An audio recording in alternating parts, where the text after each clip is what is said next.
father took all the movies. This is where we lived until 1943, in Amsterdam. Where? South. I wouldn't move anywhere without the door. Until when did you have the door? Until my sister broke it. Throughout the extensive campus of Yad Vashem on the Mount of Remembrance in Jerusalem, hidden behind the scenes, the largest collections of Shoah-related art, artifacts, and documents in the world are preserved for posterity. We have today close to 10,000 works of art, some 30,000 artifacts, close to 190 million pages of documentation, 127,000 testimonies, close to 500,000 photos, and 10,000 films. Every human being is a whole world, and we try to rebuild something of this world that was completely destroyed. Those films of my aunt, it was very nice to see. People just living their nice lives and happy lives, and everything seems so culturalized, and you can't believe that in a year or 2 years later they will be outside of society.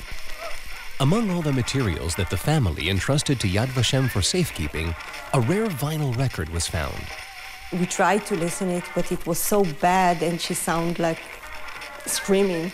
Yad Vashem made a concerted effort to restore the voice of their grandmother for future generations. It's a voice I never heard. I just imagined it.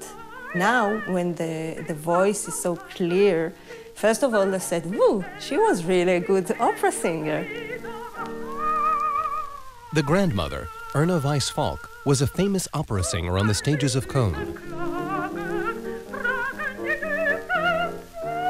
She was photographed for popular magazines, and the camera also loved her two sons, Shalom, who later married Yona Weiss, and Aaron, Atara's father. For me, it's something so personal. It's my grandma and my grandfather. And it's my father also, because he's been there.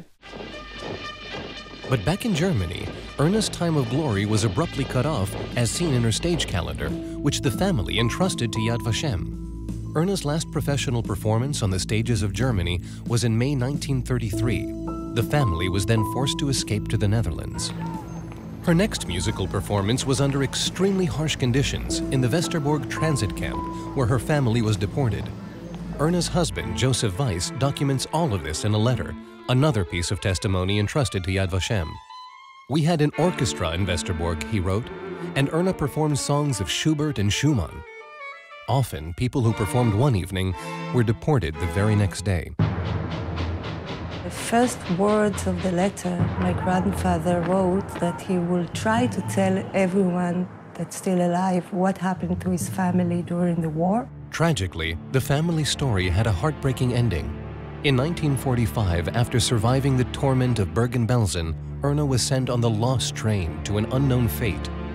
In the end, he's talking about how Erna, who stood by him all the way, in hardness and in death, she didn't succeed to feel the liberation, and she died. This is the grave of Erna Weiss-Falk, who was buried in Drobitz. The artist Istvan Zsajo was from Hungary. It's first-hand visual testimony. They came from Yad Vashem to talk to everybody and to explain why it's so important to give them the things to preserve. And I agreed with that completely. They can preserve it much better than we can at home.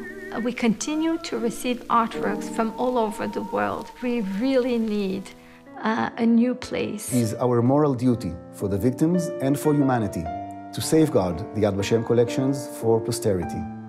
The new Shoah Heritage Building will enable Yad Vashem to do so. As the torch of remembrance is being passed to the next generations, Yad Vashem's collections play an increasingly important role in telling the story of the Shoah. Yad Vashem needs the space and conditions to preserve our art, artifacts, and archival collections for the future. Help us make the Shoah Heritage Building a reality.